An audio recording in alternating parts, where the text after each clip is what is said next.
আসসালামু আলাইকুম রহমতুল্লাহ। আজকে যে বিষয় নিয়ে কথা বলব এটা হচ্ছে স্টাডি ইন বসনিয়া নিয়ে। আ বসনিয়া হচ্ছে ইউরোপের একটা দেশ বাট সেনজেন মুক্ত না।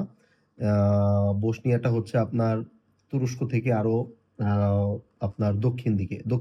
দক্ষিণ দিকে পুরোপুরি না। আ দক্ষিণ পশ্চিম দিকে। এটার আশেপাশের কান্ট্রি গুলো হচ্ছে আপনার বুলগেরিয়া, তারপরে মেসিডোনিয়া, সার্বিয়া এসব কান্ট্রি। বসনিয়া হচ্ছে একটা মুসলিম কান্ট্রি। তো বসনিয়া নিয়ে আমি লাস্ট ইয়ার একটা পোস্ট দিছিলাম যে বসনিয়া নিয়ে আমরা কাজ করব। তো হঠাৎ করে বসনিয়া নিয়ে আগ্রহ কেন দেখাইছিলাম? কারণ বসনিয়াতে টিউশন ফি একেবারে লো। দ্বিতীয়ত হচ্ছে মুসলিম কান্ট্রি। আরো কিছু পয়েন্ট আছে। তার মধ্যে হচ্ছে বসনিয়ার স্টার ইয়া আপনার ভিসার রেশিও হচ্ছে 100%। কিন্তু বসনিয়াতে অ্যাডমিশনের প্রসেসটা আ একটু ডিফিকাল্ট। অন্যান্য কান্ট্রিতে যেমন আমরা ইউনিভার্সিটিতে পেপারস পাঠাইলে একটা অফার লেটার ইস্যু করে দেয়। আমরা টিউশন ফি দেই, দেন ভিসা-টিসা এপ্লাই করে চলে যাই। কিন্তু বসনিয়ার সিস্টেমটা ডিফারেন্ট। আপনারা যারা স্লোভাকিয়া বা বুলগেরিয়া আ আরো বেশ কিছু কান্ট্রি আছে। এইসব কান্ট্রি গুলাতে যেমন সার্বিয়া এইসব কান্ট্রি গুলাতে যেমন নোস্টিফিকেশন করাইতে হয় বা অ্যাপোস্টাইল, অ্যাটেস্টেশন বা রেকগনাইজেশন যে যেটাই বুঝেন মিনিস্ট্রির মাধ্যমে তো বসনিয়াতেও এরকমভাবে করাইতে হয়। সেটার নাম হচ্ছে নোস্টিফিকেশন। সেটা হচ্ছে করাইতে হয় ফেডারেল মিনিস্ট্রি থেকে বসনিয়াতে। তো এই নোস্টিফিকেশনটাই আমরা আসলে এটা নিয়া একটু ঝামেলায় ছিলাম। কারণ বসনিয়াতে আসলে আপনার এটা পাঠায়া তারপর করতে হয়। ফিজিক্যাল ডকুমেন্টস পাঠায়া তারপর হচ্ছে অ্যাটেস্টেশনটা করতে হয়। এরকম না যে ইউনিভার্সিটিতে আপনার আ স্বরাজ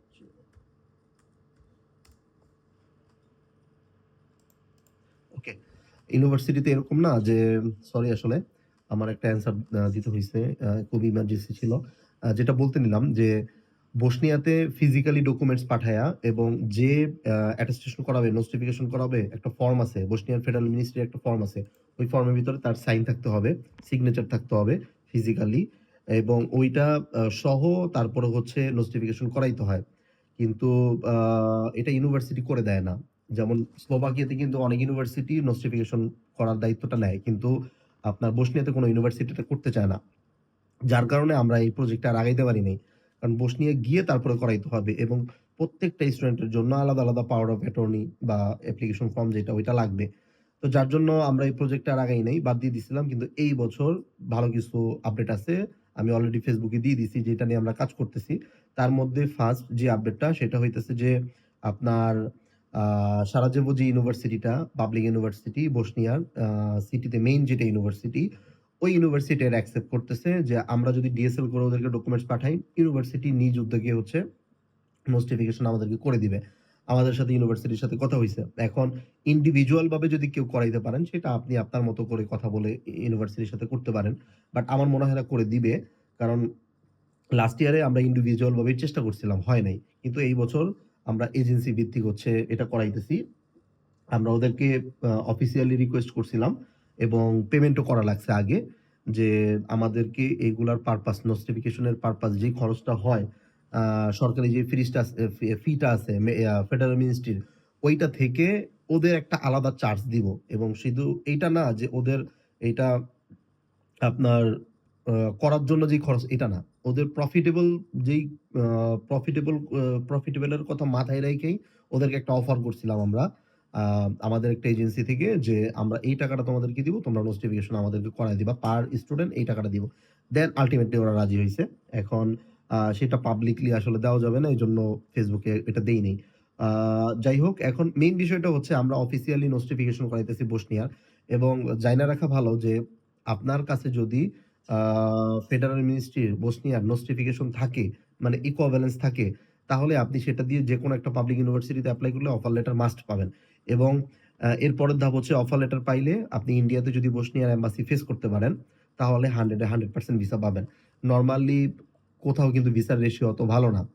ওই দিক থেকে চিন্তা করলে বসনিয়ার ভিসার রেশিও মোটামুটি আপনার 99% সিউর এবং ইভেন আমরা বসনিয়ার এম্বাসিতে আ কথা বলে যেটা জানতে পারছি, মানে ওরা তো ডিরেক্টলি বলবে না, "হ্যাঁ, তোমরা আসো ভিসা দিয়ে দিব।" কিন্তু ওদের অ্যাপ্রোচিং টা এরকম ছিল যে আমরা আমাদের এজেন্সির মাধ্যমেই কথা বলছি। আ ডিরেক্টলি ইন্ডিভিজুয়াল ভাবে কথা বলি নাই। যে আমরা ২০ থেকে ৩০ টার মতো স্টুডেন্ট তোমাদের কাছে আ ভিসা এপ্লাই করব এবং তোমরা যদি কনসুলেট সেবা আমাদের বাংলাদেশে দাও। কারণ বাংলাদেশের সাথে ইন্ডিয়ার প্রবলেম ছিল ভিসা নিয়ে ভিসা ইস্যুস নিয়ে। অলরেডি সেটা সলভ হয়ে গেছে। ২৮ তারিখ থেকে ভিসা এপ্লাই করা যাবে। কিন্তু এই যেটা কথা বলতেছি এটা আরো ১-১.৫ মাস আগের আপডেট। তো আমি সময় পাই না এজন্য আপডেট গুলা নিয়মিত দেওয়া হয় না। তো ওরা যেটা বলছিল যে মিনিমাম যদি ১৫ জনেরও একটা গ্রুপ হয় তাহলে ওরা কনসুলার সেবা বাংলাদেশে দিবে। তো এজন্যই আমি পোস্ট দিছিলাম যে কিছু ফাইল কালেক্ট করার জন্য। মোটামুটি ৭-৮ জন আপনারা ফাইল দিছেন। অত বেশি ফাইল আসে নাই। কারণ আ আপনার বসনিয়া নিয়ে অনেকের হয়তো ওরকমভাবে জানা নাই। যার কারণে আগান নাই। তার চেয়ে বড় সমস্যা হচ্ছে সবার ডাউট ছিল যে মেডিকেল ভিসা ছাড়া তো ইন্ডিয়ার ভিসা এভেইলেবল না। সো ভিসা কিভাবে এপ্লাই করবেন? তো ঐটার সলভ এখন হয়ে গেল। ২৮ তারিখে থেকে ট্যুরিস্ট ভিসা ওপেন হয়ে গেছে। ট্যুরিস্ট ভিসা দিয়ে যে মেডিকেল ভিসা দিয়েও যে বসনিয়ার ভিসা এপ্লাই করা যাবে। কিন্তু ওই রিস্ক সবাই নেয় না। কারণ অনেক সময় বাংলাদেশের বর্ডারে ইন্ডিয়ান পুলিশরা ঝামেলা করে মেডিকেল ভিসা দিয়ে গিয়ে তুমি কেন এই ভিসা নিয়ে আসছো? অনেককে ক্রস করে দেয়। তো ওই ভয়ের কারণে অনেকে ফাইল জমা দেন নাই। কিন্তু এখন ফ্রিলি ফাইল জমা দিতে পারবেন বসনিয়াতে যাওয়ার জন্য। খরচগুলো আমি অলরেডি ফেসবুকে মেনশন করে দিই। তারপর আবারও বলতেছি নোটিফিকেশন করাইতে আপনার খরচ হবে ৳১২,০০০ বাংলাদেশী এবং এই টাকাটা হচ্ছে সম্পূর্ণভাবে ইউনিভার্সিটিকে দেওয়া হবে অথবা যে নোটিফিকেশন করাবে ফেডারেল মিনিস্ট্রিতে গিয়ে তার খরচ হবে। আপনার ডিএসএল খরচ এবং ওইখানের যে ফিটা এই টাকা আর ফেরত পাওয়া যাবে না। এরপরে আপনি যখন নোটিফিকেশনটা পাবে তখন কি করবেন? তখন হচ্ছে ইউনিভার্সিটিতে অফিসিয়ালি অ্যাপ্লিকেশন করতে হবে। অ্যাপ্লিকেশন কোনো ফি নাই। অফার লেটার ইউনিভার্সিটি যখন দিবে তখন হচ্ছে আপনার আ টিউশন ফি পে করতে হবে। মিনিমাম টিউশন ফিটা আপনার €৫০০ থেকে €৬০০ আর মেক্সিমামটা হচ্ছে €১৫০০। এটা হচ্ছে টিউশন ফি ১ বছরের জন্য। এটা আগে পে করতে হয় এবং এটা রিফান্ডেবল, নন রিফান্ডেবল না।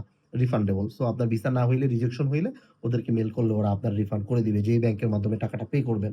ওকে? বা যে অ্যাকাউন্টের মাধ্যমে পে করবেন।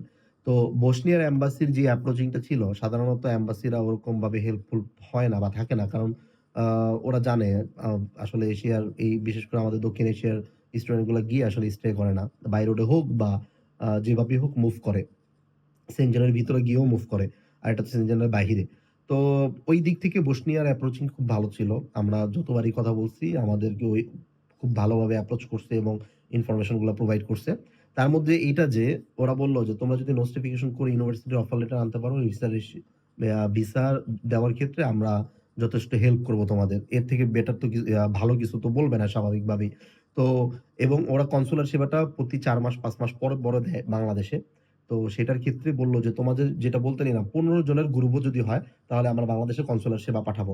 এখন কনসুলার সেবাটা যদি আমাদের ভিসা সেশনের আগে দিয়ে পাঠায়, তাহলে তো আমরা বাংলাদেশী ভিসা এপ্লাই করে ফেলবো। ফিঙ্গার-টিঙ্গার সব বাংলাদেশী হবে। আর যদি আ সেটা না হয়, তাহলে অবশ্যই ইন্ডিয়াতে গিয়ে ভিসা এপ্লাই করতে হবে। তাহলে একটা স্টুডেন্টের ভিসার আগে যে খরচগুলো হচ্ছে, নোটিফিকেশন এর যে খরচটা ৳১২,০০০, অ্যাপ্লিকেশন এর কোনো ফি নাই। আপনার অফার লেটার পাওয়ার পরে যে টিউশন ফিটা দিবেন ধরেন মেক্সিমাম €১৫০০ সেটা রিফান্ডেবল থাকবে। এরপরে হচ্ছে ইন্ডিয়াতে যাতায়াত খরচ। আর যদি কনসুলার সেবা বাংলাদেশে আসে তাহলে সেটা ফ্রি। শুধুমাত্র আপনার ইন্সুরেন্স বাই করতে হবে আর ভিসা ফি দিতে হবে। আর কোন খরচ হবে না। আমাদের যেটা পলিসি সেটা হচ্ছে আমরা যে সার্ভিস ফি টা সেটা আগে নিয়ে নিব। ভিসা হইলে আপনি সার্ভিস ফি তো আর ফেরত পাবেন না। ভিসা না হইলে ওই সার্ভিস ফি থেকে 25 50% ব্যাক পেয়ে যাবেন। এই হচ্ছে টোটাল আমাদের প্রসেস বসনিয়ার। আর যদি কোন ইনফরমেশন জানতে চান অবশ্যই আমাদের WhatsApp এ যোগাযোগ করবেন। Facebook এর মেসেঞ্জারে না। WhatsApp এ যোগাযোগ করবেন অথবা কমেন্টস করতে পারেন। তো আমরা বসনিয়ার যেই স্টাডি ইন বসনিয়া নিয়ে যে কাজটা শুরু করছি, এটা শুধুমাত্র এটা এখন জুন মাস। জুলাই, অগাস্ট, সেপ্টেম্বর ৩ মাস পরে আপনার ক্লাস শুরু হয়ে যাবে। সো যারা ফাইল দিবেন ৪-৫ দিনের ভিতরেই সেপ্টেম্বর সেশনের কথা মাথায় রেখে ফাইল দিতে পারেন।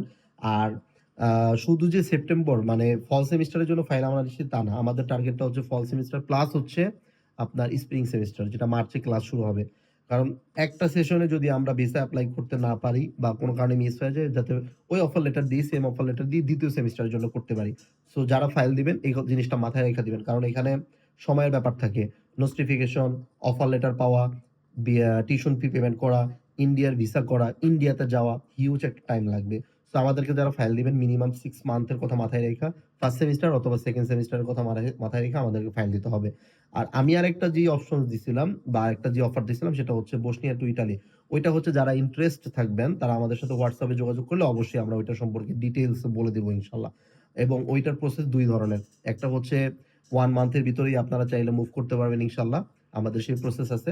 আ আরেকটা প্রসেস হচ্ছে 2nd যেটা প্রসেস সেটাও সময় লাগবে ৬ মাস থেকে ১ বছরের মতো। ওকে। তো ওইটা হচ্ছে যারা আ এই বসনিয়ার স্টাডি ইন বসনিয়াতে যারা আগ্রহী, বাংলাদেশ থেকে বসনিয়ার স্টুডেন্ট ভিসায় যেতে চান, যারা যোগাযোগ করবেন তাদের সাথে ডিটেইলস এ আলোচনা করা হবে। সবাইকে অসংখ্য ধন্যবাদ। আসসালামু আলাইকুম ওয়া রাহমাতুল্লাহ।